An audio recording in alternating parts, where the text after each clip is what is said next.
तो कहानी की शुरुआत में हमें दिखाया जाता है कि सूरज धीरे धीरे पृथ्वी के पास आ रहा है, जिस वजह से पृथ्वी के सभी इलाकों में आग और सूखा फैलने लगा है। इसलिए जल्दी ही साइंटिस्ट पृथ्वी पर आने वाली सोलर क्राइसिस के खतरे के बारे में पूरी दुनिया में अनाउंस करने लगते हैं, जिसमें वो सभी को बताते हैं कि अगर सूरज इसी स्पीड से आगे बढ़ता रहा तो सूरज 100 सालों में पृथ्वी को अपने बीच समा के खत्म कर देगा और 300 सालों बाद वो पूरे सौर मंडल को ही खत्म कर देगा। इसलिए पृथ्वी को बचाने के लिए UEG यानी यूनाइटेड अर्थ गवर्नमेंट मूविंग माउंटेन नाम के एक प्रोजेक्ट पर काम करने का फैसला करती है। इस प्रोजेक्ट के अकॉर्डिंग साइंटिस्ट काफी सारे बड़े बड़े इंजन्स बनाकर पृथ्वी के अलग अलग हिस्सों में इंस्टॉल कर देंगे, जिसकी मदद से पृथ्वी को सौर मंडल से बाहर ले जाकर बचा लिया जाएगा। लेकिन इस प्रोजेक्ट में काफी खर्चा होने वाला था, साथ ही खाने पीने के रिसोर्सेज भी दिन प्रतिदिन खत्म होते जा रहे थे, जिस वजह से लोग दंगे और प्रोटेस्ट करने लगे थे। इन प्रोटेस्ट में वो लोग शामिल थे जिन्हें किसी भी अंजाम या खतरों की परवाह नहीं थी, क्योंकि इन लोगों का मानना था कि जो खतरा अभी तक पृथ्वी पर नहीं आया है उसके लिए गवर्नमेंट इतना बड़ा रिस्क लेकर पृथ्वी और मानव जाति को खतरे में डाल रही है। वहीं दूसरी ओर UEG डिजिटल लाइफ नाम के एक प्रोजेक्ट यानी DLP पर बैन लगा देती है, जिस वजह से प्रोटेस्ट और भी ज्यादा बिगड़ जाते हैं, क्योंकि DLP एक कट्टर ग्रुप था जिसका मानना था कि इंसानों का फ्यूचर सिर्फ कंप्यूटर में है। असल में वो एक ऐसा प्रोग्राम डेवलप करना चाहते थे जिससे इंसान अपने दिमाग को एक डिस्क में अपलोड कर सकता था, लेकिन रिसोर्सेज की कमी के कारण वो इस प्रोग्राम को आगे नहीं बढ़ा सकते थे। इसलिए रिसोर्सेज के लिए वो हैकिंग करके UEG पर आतंकवादी हमला करते रहते थे। इन सब के बीच UEG नोटिस करती है कि उनके मूविंग माउंटेन प्रोजेक्ट से लोगों का विश्वास उठता जा रहा है, जिस कारण काफी सारे लोग इस प्रोजेक्ट को रोकने की कोशिशें कर रहे हैं। पर तभी चाइनीज एम्बेसडर जाओ इस प्रोजेक्ट के पहले पार्ट को कंप्लीट करने का कहते हैं, क्योंकि उनका मानना था कि पहला पार्ट जल्द ही पूरा हो जाएगा और लोगों को दोबारा उनके मूविंग माउंटेन प्रोजेक्ट पर विश्वास होने लगेगा। जाओ कहते हैं कि इस पहले पार्ट को कंप्लीट करने के लिए सबसे पहले चंद्रमा पर मौजूद इंजन्स की टेस्टिंग की जाएगी, क्योंकि हम चंद्रमा को भी सौर मंडल से धकेलने का प्लान कर रहे हैं ताकि पृथ्वी का ग्रेविटी से कनेक्शन टूट जाए। वहीं UEG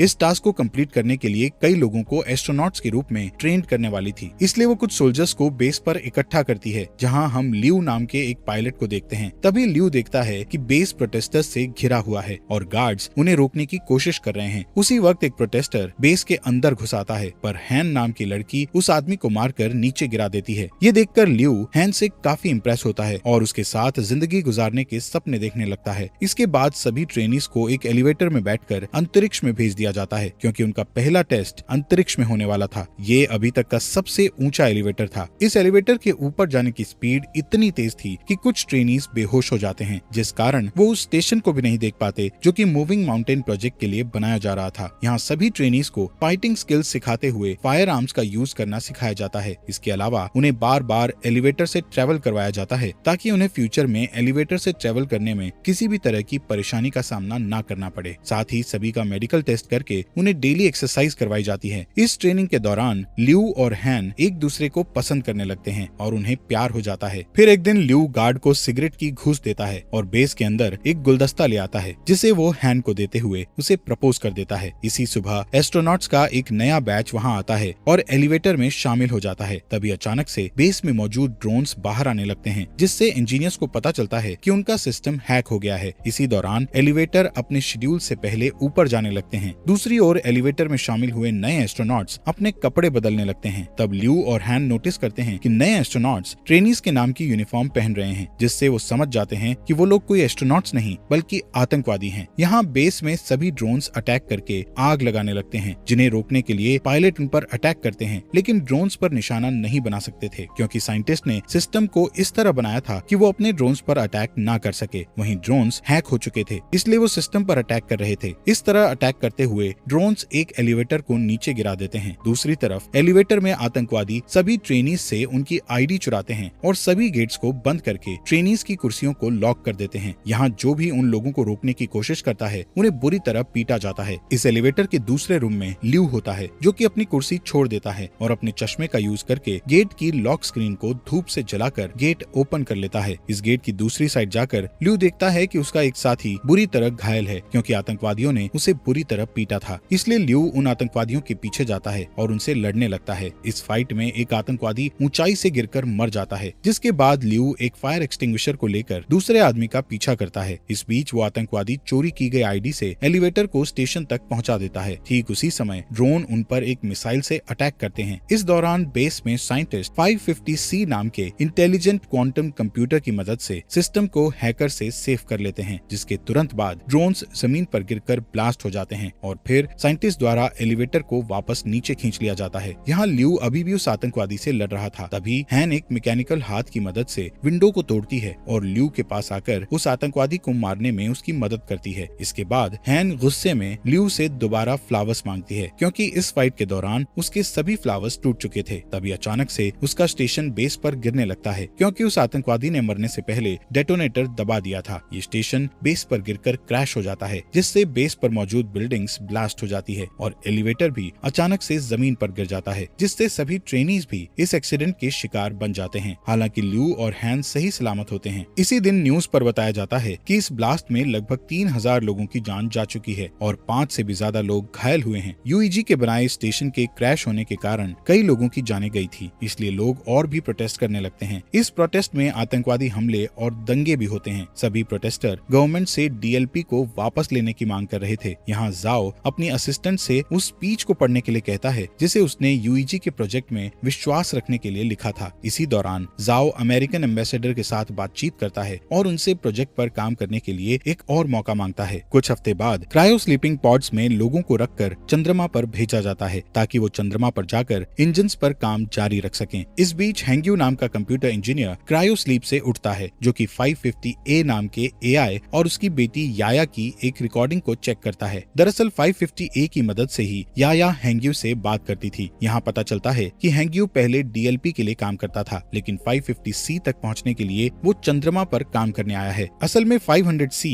पूरे बेस को कंट्रोल करता है, इसलिए हैंग्यू को लगता है कि वो 500C का यूज याया की क्लिप बनाने में करेगा, जिससे कुछ सेकंड्स के लिए उसकी मरी हुई बेटी का दिमाग एआई में डेवलप हो जाएगा। यहाँ टीम के बाकी मेंबर्स के साथ काम करते हुए हैंग्यू को पता चलता है कि जाओ नाम का कंप्यूटर रिसर्चर 550C का इंचार्ज है और वो चाहता है कि हैंग्यू उनके सिस्टम के ऑपरेशंस पर उनके साथ काम करे। इसके बाद हैंग्यू और जाओ 550C का पहला टेस्ट बेस के हर एक सेक्टर को एक्टिवेट करके करते हैं। जब वो कंप्यूटर के द्वारा वर्क के पूरा होने का वेट करते हैं, तब जाओ हैंग्यू को अपने दिमाग की डिजिटल कॉपी देता है, जिसे कंपनी ने जब्त कर लिया था, क्योंकि उन्होंने डीएलपी पर बैन लगा दिया था। यहाँ जाओ हैंग्यू को समझाता है कि ये तुम्हारे ऊपर डिपेंड करता है कि तुम इस कॉपी को डिस्ट्रॉय करना चाहती हो या नहीं। कुछ समय बाद हैंग्यू याया की क्लिप जाओ को दिखाता है। इस बीच हैंग्यू उस दिन को याद करता है जब वो अपनी पत्नी और बेटी के साथ कार से कहीं जा रहा था। तब अचानक से उसकी कार एक ट्रक से टकरा गई थी, जिससे उसकी पत्नी की तुरंत ही डेथ हो गई थी, पर याया कुछ समय तक जिंदा थी। इसलिए हैंग्यू याया के दिमाग को कंप्यूटर के जरिए जिंदा रखने के लिए उसे डीएलपी के पास ले गया था, लेकिन वो लोग उसकी मदद करना नहीं चाहते थे, क्योंकि उनकी टेक्नोलॉजी अभी तक तैयार नहीं हुई थी। इस बीच हैंग्यू की मुलाकात जाओ से हुई, जो कि पहले डीएलपी में काम करता था। यहाँ जाओ ने हैंग्यू पर एहसान करते हुए याया के दिमाग को 550A नाम के एआई में डाल दिया था। यहाँ प्रेजेंट में हैंग्यू जाओ से रिक्वेस्ट करता है कि वो याया पर 550C का यूज करे, जिससे याया पूरी तरह एआई में बदल सके, जिस पर जाओ हैंग्यू से कहता है कि याया के लिए 550A ही काफी है। इसी बीच उनका सिस्टम डिटेक्ट करता है कि वहाँ Z9 लेवल का सोलर स्टॉर्म आने वाला है, जिससे सभी लोग बेस पर वापस जाने का सोचते हैं, लेकिन उनके पास जो गाड़ियाँ थी उनकी स्पीड ज्यादा नहीं थी, पर फिर भी वो कोशिश करते हैं और किसी तरह सभी इंजन्स को बेस में रखकर उन्हें सोलर स्टॉर्म से बचा लेते हैं। पर इस प्रोसेस में 550C एआई बुरी तरह जल जाता है, जबकि प्रोजेक्ट को 3 दिनों में लॉन्च करना था, जिसके लिए उन्हें एक एआई की बहुत ज्यादा जरूरत थी। तब हैंग्यू जाओ को अपना 550A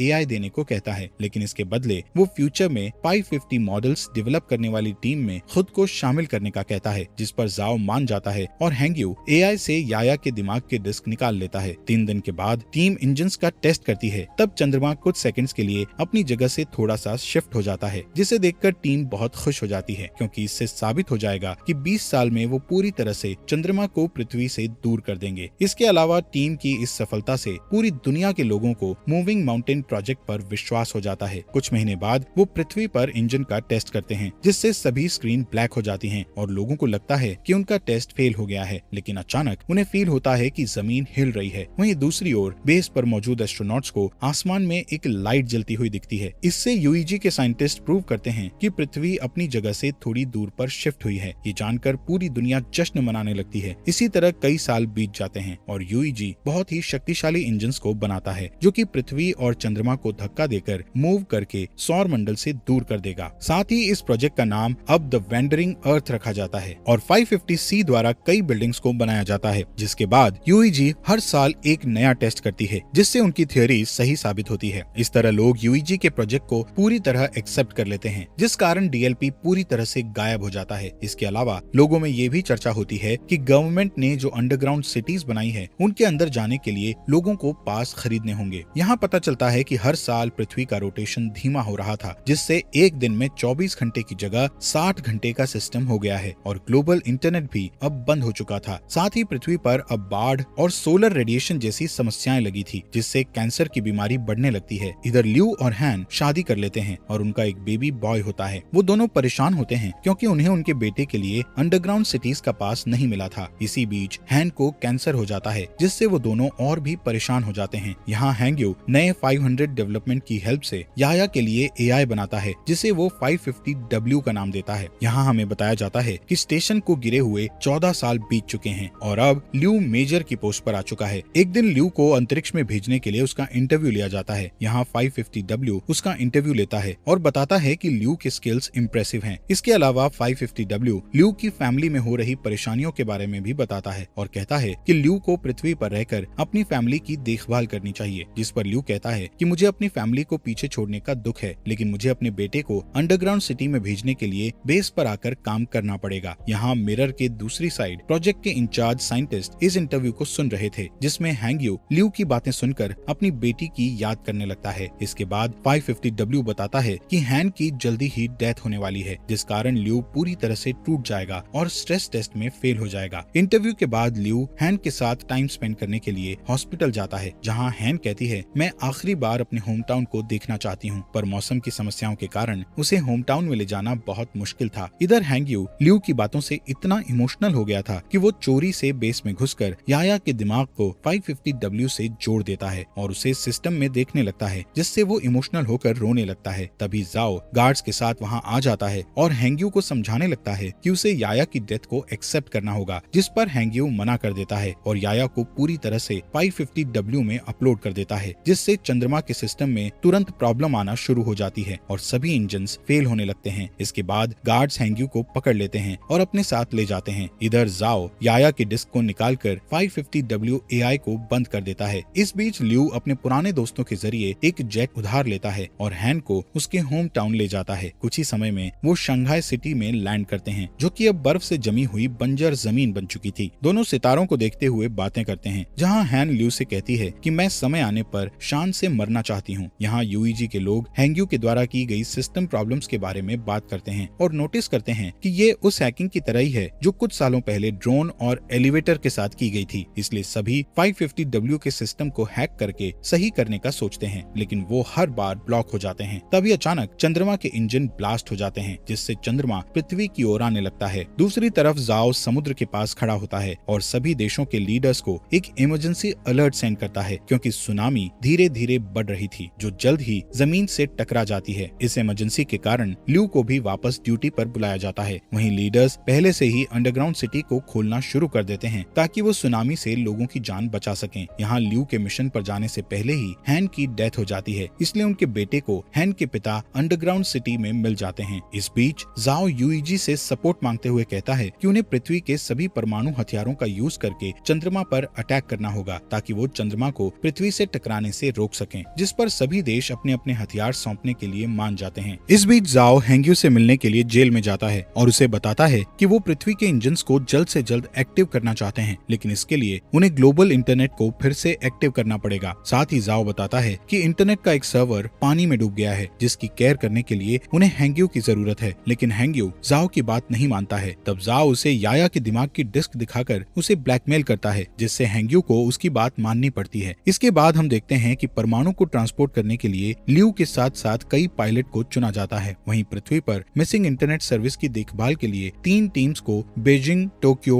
और डैलस भेज दिया जाता है। इसके बाद चुने हुए पायलट्स शटल्स के साथ चंद्रमा के लिए रवाना हो जाते हैं, जहां अंतरिक्ष में एस्ट्रॉइड्स प्लैनेट तेजी से शटल से टकराने लगते हैं, जिससे कई शटल्स क्रैश हो जाते हैं और टीम को 200 हथियारों का लॉस हो जाता है। इस वजह से अब उनके पास सिर्फ 180 हथियार ही बचे होते हैं। थोड़ी ही देर में बाकी के शटल्स चंद्रमा की सतह पर आ जाते हैं, लेकिन तभी एस्ट्रॉइड्स एक शटल को हिट कर देता है, जिससे ल्यू की शटल भी क्रैश हो जाती है। इसलिए उन्हें मजबूरन जमीन पर उतरना पड़ता है। इस दौरान उन्हें 384 हथियारों का फिर से लॉस हो जाता है। यहाँ बचे हुए लोग टेप को ढूंढने लगते हैं ताकि वो उनके टूटे हुए हेलमेट को ठीक करके अपने घाव पर पट्टी कर सकें। इसके बाद वो लोग तय करते हैं कि वो लोग बचे हुए हथियारों को पैदल ही चंद्रमा पर फिट कर देंगे, पर ल्यू नहीं चाहता था कि इस काम को करके यंग लोग मारे जाएं, इसलिए वो अकेला शटल से बाहर आकर गेट को बंद कर देता है। यहाँ पृथ्वी पर तीनों टीम्स सर्वर की जगह पर पहुंचकर पानी के नीचे चली जाती हैं, जहाँ ड्रोन और स्पेशल टूल्स की मदद से हैंग्यू की टीम बिल्डिंग में जाती है और सर्वर का दरवाजा ढूंढने लगती है। लेकिन जब वो दरवाजे को जबरदस्ती खोलते हैं तो उनका एक आदमी बुरी तरह घायल हो जाता है। तब जाओ उसके घावों को सही करने की कोशिश करता है, लेकिन उनके पास घाव को ठीक करने के लिए कोई सामान नहीं था, जिस कारण उस आदमी की डेथ हो जाती है। जिसके बाद हैंग्यू और जाओ इंटरनेट को वापस लाने के लिए कनेक्शन बनाने का डिसीजन लेते हैं। दूसरी तरफ ल्यू हथियारों को एक ट्रक से ले जाने लगता है। तभी अचानक चंद्रमा का मलबा पृथ्वी से टकराता है, जिस वजह से बिल्डिंग्स हिलने लगती है और कुछ हार्डवेयर जाओ के पैर पर गिर जाते हैं, जिससे वो बुरी तरह फंस जाता है। तभी उस रूम में पानी भरने लगता है। दूसरी ओर हैंग्यू अपने ड्रोन की मदद से भी रूम का गेट नहीं खोल पा रहे थे, इसलिए जाओ उसे जल्दी से पासवर्ड की दे देता है, पर इस दौरान जाओ की पानी में डूबने से डेथ हो जाती है। इसके बाद चंद्रमा का मलबा पृथ्वी की मेजर लोकेशंस को डिस्ट्रॉय करने लगता है, जिससे अंडरग्राउंड सिटीज में जा रहे लोग पैनिक होने लगते हैं। वहीं यूईजी में जाओ को बुरी खबर मिलती है कि उनके पास परमाणु हथियारों का एक साथ ब्लास्ट करने के लिए समय नहीं है, जिससे जाओ उम्मीद खो देता है। पर तभी उसका एक आदमी उसे सोल्यूशन बताता है कि अगर वो अंतरिक्ष में और भी एस्ट्रोनॉट्स को भेज देंगे तो हथियारों को मैनुअली ब्लास्ट किया जा सकता है, यानी कि सभी एस्ट्रोनॉट्स को अपना सेक्रीफाइस करके दुनिया को बचाना होगा। इस ऑपरेशन के लिए 300 लोगों की जरूरत थी। यहाँ एक पुराना पायलट कहता है कि ऐसा करना हमारा कर्तव्य है, पर यंग लोग फ्यूचर की देखभाल करने के लिए हैं, इसलिए उनका सेक्रीफाइस ना किया जाए। उस पायलट की बात मानते हुए सभी पुराने पायलट्स को एस्ट्रोनॉट्स की टीम के साथ चंद्रमा पर पहुंचा दिया जाता है, जहां ल्यू उन्हें आता हुआ देखकर चौंक जाता है, लेकिन उसका कम्युनिकेटर टूट गया था, इसलिए वो पृथ्वी पर वापस लौटने से पहले अपने पुराने टीचर और ट्रेनिंग पार्टनर्स को गुड बाय नहीं बोल पाता है। दूसरी ओर यूईजी बताती है कि टोक्यो और डैलस के सर्वर वापस आ चुके हैं, लेकिन बीजिंग का सर्वर अभी तक नहीं आया है। यहाँ बीजिंग में हम हैंग्यू को देखते हैं, जिसके रूम में पानी भरने लगता है और वो की को सही कंप्यूटर से नहीं जोड़ पाता। तभी चंद्रमा पर एस्ट्रोनॉट्स सभी परमाणु हथियारों को ब्लास्ट करने लगते हैं। ठीक उसी समय हैंग्यू भी उसकी माइंड डिस्क को एक कंप्यूटर से जोड़ देता है, जिससे चंद्रमा बुरी तरह ब्लास्ट हो जाता है। पर अब चंद्रमा का मलबा तेजी से पृथ्वी की ओर आ रहा था, इसलिए पृथ्वी को जल्द ही वहाँ से हटाने की जरूरत होती है। यहाँ हैंग्यू याया की क्लिप को एक्टिव करता है और उसे की दिखाकर अंदर से इंटरनेट को एक्टिव करने के लिए कहता है। तभी रूम में पानी भर जाता है, जिससे हैंग्यू की भी डेथ हो जाती है। वहीं चंद्रमा का मलबा पूरी दुनिया में गिरने लगता है। तभी यूईजी इमरजेंसी मैसेज भेजकर बताता है कि उनका मिशन फेल हो चुका है, जिससे शहरों में दंगे होने लगते हैं। वहीं जाओ हार नहीं मानता और अपनी टीम को इंजन्स में आग लगाने को कहकर उन्हें उल्टी गिनती शुरू करने को कहता है। इसी दौरान बीजिंग में हैंग्यू का दिमाग अचानक कंप्यूटर के अंदर एक्टिव हो जाता है, जहां वो अपनी बेटी से दोबारा मिलकर बहुत खुश होता है। इसके बाद हैंग्यू एआई में जाकर इंटरनेट सर्वर को एक्टिव कर देता है। तभी जाओ के आदेशों का पालन करते हुए एक आदमी इंजन्स को स्टार्ट कर देता है और फिर देखते ही देखते पृथ्वी मूव करने लगती है और चंद्रमा के मलबे से बच जाती है। ये देखकर पूरी दुनिया के लोग जश्न मनाते हैं। यहाँ ल्यू शटल से ही पृथ्वी को हिलते हुए देखता है, इसलिए वो जल्दी से वीडियो रिकॉर्ड करता है ताकि वो अपने बेटे को ये सीन दिखा सके। दूसरी ओर हैंग्यू और याया के दिमाग का बैकअप 550W में एक साथ मिक्स हो जाता है। इसके बाद हमें 7 साल बाद का सीन दिखाया जाता है, जहाँ पृथ्वी वापस से 24 आवर के सिस्टम में आ चुकी है और जाओ रिटायर्ड हो चुका है, लेकिन अब उनकी असिस्टेंट यूईजी में उनकी लेगेसी को आगे बढ़ा रही है। अब क्योंकि चंद्रमा से उनको कोई भी खतरा नहीं है, इसलिए वो अपने प्लान का सेकंड पार्ट शुरू करते हैं, जिसमें वो 10 साल के अंदर जुपिटर प्लैनेट के पास से उड़ेंगे और फिर पृथ्वी को हमेशा के लिए सौर मंडल से बाहर कर देंगे। इसलिए इंजन्स पर नजर रखने के लिए एक स्पेस स्टेशन बनाया गया है, जिसका इंचार्ज ल्यू है। और इसी के साथ ये मूवी यहीं पर खत्म हो जाती है। दोस्तों, आपका दिल से शुक्रिया आपके अपने फॉक्स एक्सप्लेनर हिंदी चैनल को सब्सक्राइब करने के लिए।